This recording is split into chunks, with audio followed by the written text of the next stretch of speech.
Selamat pagi, salam sejahtera. Ini satu lagi keputusan yang paling ditunggu-tunggu oleh rakyat Malaysia daripada SPRM. Sejak akhir-akhir ini, SPRM semakin bertindak garang dan agresif. Sehingga ramai yang tak suka dengan SPRM. Tetapi sepatutnya itulah yang harus berlaku kepada SPRM. Makin SPRM tak disukai, makin baguslah sebenarnya pada pendapat saya. Kerana kalau orang suka dengan SPRM, maknanya SPRM tidak dapat menjalankan tugas dengan sebaik-baiknya. Tetapi kalau orang mula benci, takut dengan SPRM, itu yang terbaik. Maksud saya ialah orang-orang yang benci dan takut itu ialah merujuk kepada Mat Sakau, para pelaku-pelaku jenayah seperti salah guna kuasa, rasuah, penyelewengan dan mencuri duit negara. Itulah yang saya maksudkan. Makin mereka benci, makin baiklah SPRM sebenarnya. Oleh sebab itu, kebelakangan ini ramai orang yang tak suka dengan Azam Baki. Ramai orang ini yang saya maksudkan ialah orang-orang yang suka sakau, yang sudah biasa bergelumung dengan rasuah, yang sudah biasa hidupnya mewah kerana perbuatan durjana rasuah dan penyalahgunaan kuasa. Ada orang yang menyimpan kekayaan sehingga berpuluh-puluh bilion. Dalam pendedahan Azam Baki kemarin, beliau kata, biarkan orang benci kepada dia. Dia tak peduli orang marah kah, benci dengan dia kah, biarkan mereka marah, kerana itu masalah mereka, bukan masalah saya, kata Azam Baki. Ianya merujuk kepada tindakan Azam Baki, tindakan SPRM yang makin hari makin garang. Itulah sebabnya ramai orang yang benci dengan Azam Baki. Tapi Azam Baki kata, biarkan saja mereka marah dengan saya, kerana itu bukan masalah saya. Dan pendedahan yang lain juga menunjukkan, kata Azam Baki, dalam pendedahan itu amat menarik perhatian saya dan pemerhati politik juga, pengkritik politik yang lain. Apabila Azam Baki kata, hasil daripada rasuah yang berlaku di Malaysia boleh mencapai 2 hingga 3% daripada KDNK negara.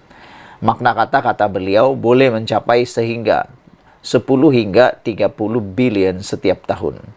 Maknanya, kata Azam Baki, kalau kita dapat sekurang-kurangnya 10 bilion itu dihentikan daripada terus menjadi rasuah, itu sudah memadai, kata Azam Baki, kerana 10 bilion itu boleh diberikan kepada rakyat Malaysia semula melalui bonus anda, kata beliau.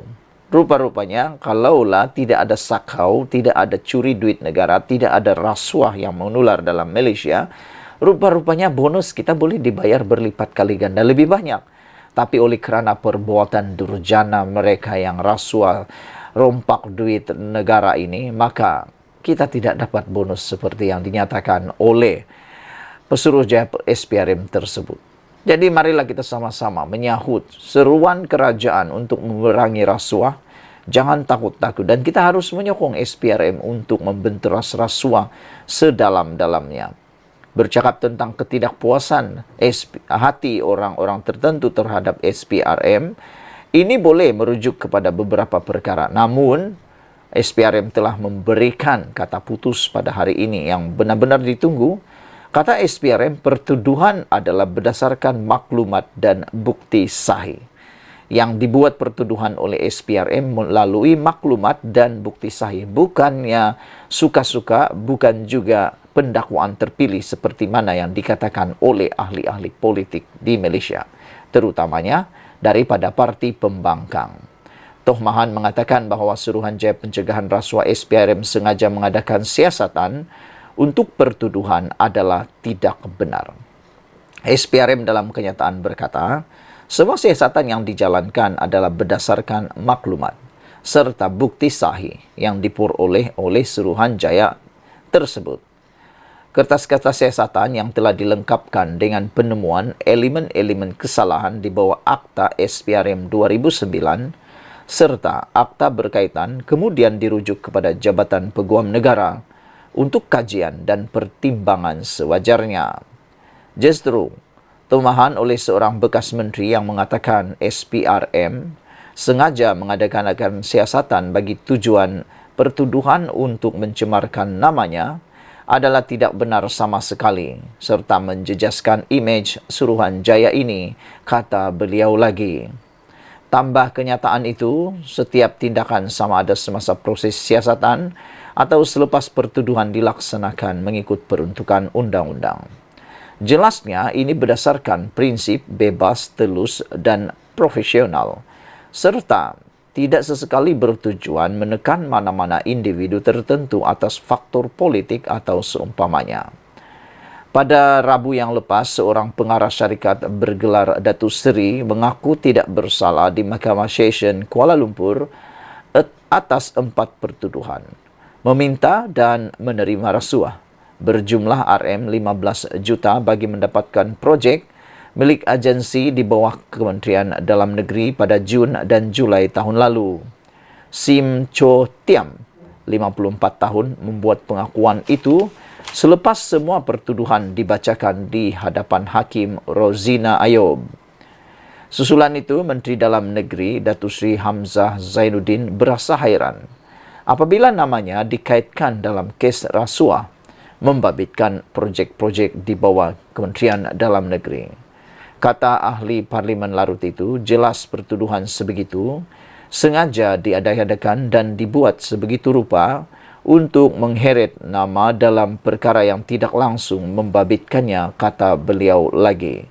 Saudara-saudara sekalian, apabila Hamzah Zainuddin rasa tak puas hati seperti ini, apa yang berlaku, beberapa laporan polis telah pun dibuat untuk mempertahankan Hamzah Zainuddin. Dalam laporan polis tersebut kata laporan itu, mereka mahu supaya polis menyiasat tentang penyiasatan terhadap Hamzah Zainuddin, dan para penyokong Hamzah Zainuddin mengatakan bahawa ianya adalah pertuduhan yang tidak sesuai atau relevan.